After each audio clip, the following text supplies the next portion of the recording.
తెలంగాణ రాష్ట్రానికి సంబంధించిన దాని మీద డైవర్ట్ పాలిటిక్స్ అనేది మనం అంటే యాజ్ అ జర్నలిస్ట్గా మేము తెలుసు, అది అడ్వకేట్గా మీరు మామూలు వార్తలలో చూస్తూ ఉంటారు. ఏదైనా ఇష్యూ జరిగినప్పుడల్లా డ్రగ్స్ అనేది ఒకటి తీసుకొని వస్తూ ఉన్నారు.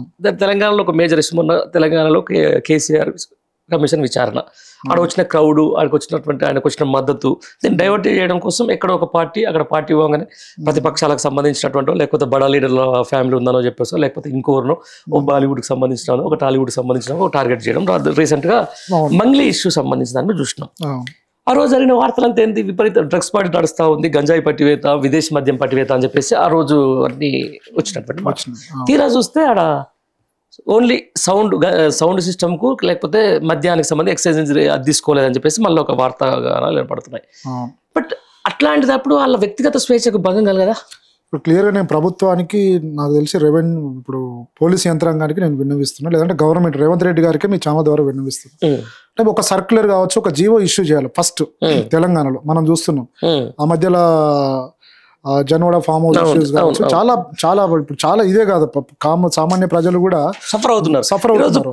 తన ఇంటి మీద తన కూర్చొని చిన్న పార్టీ పెట్టుకున్న పోలీసులు వచ్చి చూస్తున్నారు, సోషల్ మీడియాలో చూసినా. అప్పుడు ఇప్పుడు ఏం చేయాలి గవర్నమెంట్ అంటే, ఒక జీవో ఇష్యూ చేసి, ఒక సర్క్యులర్ ఇష్యూ చేసి, ఒక పత్రికా ప్రకటన పెట్టి, మీరు ఫంక్షన్ చేసుకుంటే అనుమతి తీసుకోవాలని చెప్పి మీరు ఒక సర్క్యులర్ ఇష్యూ చేయండి.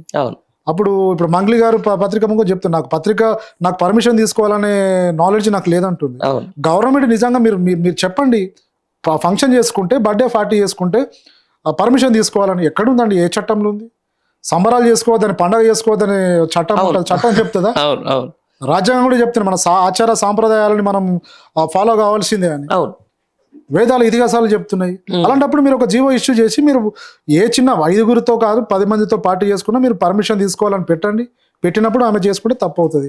అది లేనప్పుడు ఆమె చేసుకోవడం ఎట్లా తప్పు అవుతుంది? నిజంగా డ్రగ్స్ అక్కడ లేవు, కామన్ గా పాజిటివ్ అని చెప్తున్నారు కానీ అది మనకు సంబంధం లేదు. అది ఎక్కడ తీసుకున్నారు ఏంటి అనేది అది విచారణలో వాళ్ళు పోలీసు అధికారులు వాళ్ళ ఇన్వెస్టిగేషన్ లో వాళ్ళు రివీల్ అవుతుంది అది.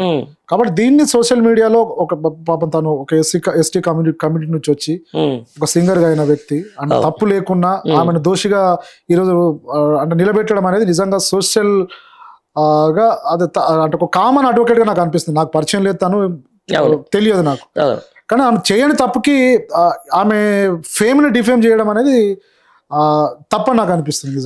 ఇప్పుడు అదే దానికి ఇష్యూకి సంబంధించిన ఏదన్నా రాగానే దాంట్లో కొంతమంది సెలబ్రిటీలకు సంబంధించింది, ప్రముఖ రాజకీయ నాయకులకు సంబంధించి వాళ్ళ ఫ్యామిలీని తీసుకొస్తున్నారు. అవసరమైతే ఒక చిన్న ఫోటో ఆయన లేకున్నా కూడా నిన్న దాని సంగతి మన రాజీవ్ సాగర్ ఇష్యూ కూడా మనం ఉంది, తీసుకొచ్చి మారుడు ఫోటోలు వేసేస్తా ఉన్నారు.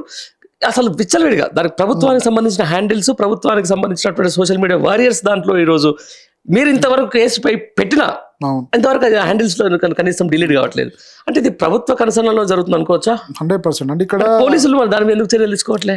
నిన్న మేము వెళ్ళిన తర్వాత రాజీవ్ గారు అంటే ఇన్ పర్సన్ గా రాజీవ్ గారు నాకు 16-17 years గా పరిచయం. యాజ్ ఎ బ్రదర్స్ గా మేము ఉంటాం. As a legal team member గా నేను తనతో వెళ్ళాను, సపోర్ట్ చేయడానికి వెళ్ళాను. ఆయన బిఫోర్ 1 day కనీసం కంప్లైంట్ తీసుకోలేని పరిస్థితిలో తెలంగాణ సిస్టమ్ అంటే సంథింగ్ ఇన్ఫ్లుయెన్స్ లేనప్పుడు ఎందుకు తీసుకోరు? అట్లీస్ట్ కంప్లైంట్ రిసీవ్ చేసుకోవడానికి కూడా మీరు ఆలోచిస్తున్నారు. పోలీసులు లోపలికి అంటే ఇక్కడ ఇంకొకటి మీ ఛానల్ ద్వారా, పోలీస్ స్టేషన్ అనేది ప్రజా సమస్యలు పరిష్కరించడానికి మాత్రమే ప్రభుత్వం ఏర్పాటు చేసినటువంటి ఒక కార్యాలయం మాత్రమే. అది పోలీస్ అధికారులకు సొంతం కాదు, పోలీస్ ఉన్నతాధికారులకు ఏం సొంతం కాదు, ఆ కుర్చీలు వాళ్ళకేం సొంతం కాదు. మేము వెళ్ళిన తర్వాత రిక్వెస్ట్ చేసిన తర్వాత చట్టంలో ఉన్న ఆ లీగల్ పాయింట్స్ మాట్లాడిన తర్వాత రిసీవ్ చేసుకోవడం జరిగింది. రైట్. ఇదే విషయానికి సంబంధించిన గతంలో కొన్ని ఇప్పుడున్నటువంటి మంత్రులకు సంబంధించిన దాంట్లో ప్రైవేట్ పార్టీలకు సంబంధించిన వీడియోలు బయటకు వచ్చినాయి. అక్కడ కూడా మద్యం ఎరులై పారింది, దానికి సంబంధించిన దాని కూడా ఇట్లాంటి ప్రభుత్వం చర్యలు. రీసెంట్గా తుంగతుర్తి ఎమ్మెల్యేకి సంబంధించిన ఒక ఏదో లిక్కర్కి సంబంధించిన దాంట్లో డబ్బులు అడుగుతుందని చెప్పేసి ఒక వీడియో బయటకు వచ్చింది. ఆయన ఏమంటే పోలీస్ స్టేషన్లో కంప్లైంట్ ఇవ్వడం జరిగింది. అంటే అక్కడ డబ్బులు వసూలు చేస్తున్న సంబంధించిన దాని మీద లేకపోతే ఆ కాన్వర్జేషన్ అంతా కూడా ప్రజలకింట కూడా ఎవరికైనా అర్థమవుతుంది.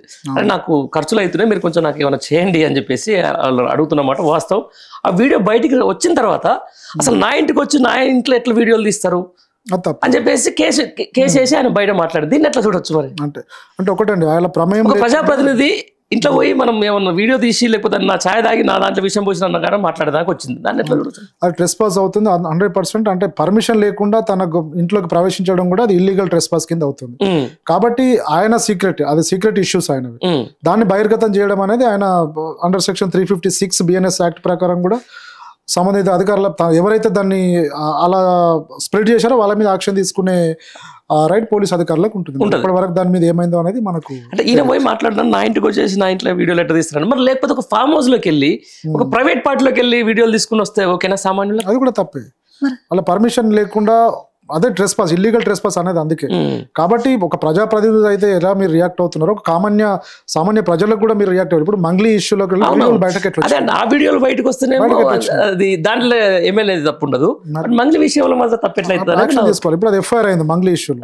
ఇప్పుడు ఇక్కడ కూడా తన మీద నిజంగా డబ్బులు అడిగిండా లేదా దాని మీద ఎంక్వైరీ చేసి నిజంగా అడిగితే ఎఫ్ఐఆర్ చేయాలి. అవును, సుమోటోగా ఇప్పుడు ఎలా అయితే కానిస్టేబుల్ శాంతి భద్రతలకు విఘాతం అంటున్నారో అదే కన్సర్న్ పోలీస్ కానిస్టేబుల్ కావచ్చు, ఎస్ఐ కావచ్చు, సిఐ కావచ్చు, ఆ ప్రజాప్రతినిధి మీద కేసు పెట్టి ఎంక్వైరీకి ఆదేశించి రిపోర్ట్ ఫైల్ చేసి ఎఫ్ఐఆర్ చేసి అరెస్ట్ చేయండి.